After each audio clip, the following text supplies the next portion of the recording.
খবর 24 সাথে আপনাকে স্বাগত।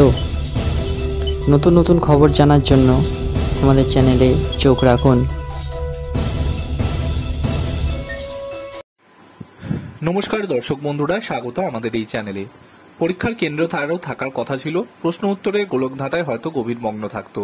ঘাড় ঘুরিয়ে বন্ধুর কাছে সাহায্য চাইতো কি একটা বুলেটই এইসব ভাবনায় ইতি টেনে দিয়েছে। কিন্তু সত্যি কি সব শেষ? না থেকেও আজ কলেজে বন্ধুদের সঙ্গে পরীক্ষা হলে ছিল সে একগুচ্ছ ফুল হয়ে দখল করে রইল। আর শাকিল উদ্দিন আহমেদ আহনাফের স্মৃতি বুকের মধ্যে রেখে এই দিন পরীক্ষা দিল তার বন্ধুরা। রবিবার 8ই আগস্ট দেশের সব শিক্ষা প্রতিষ্ঠান খোলার নির্দেশ দেয় বাংলাদেশের অন্তর্বর্তী সরকার।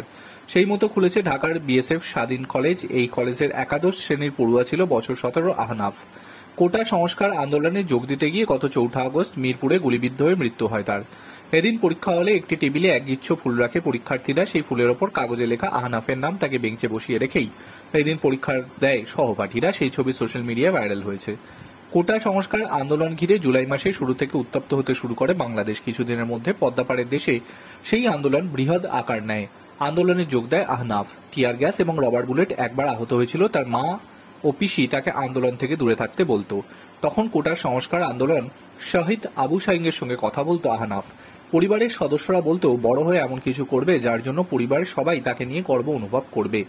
বয়স থমকে গিয়েছে আহনাফের। 4 আগস্টের পর আর বয়স বাড়বে না।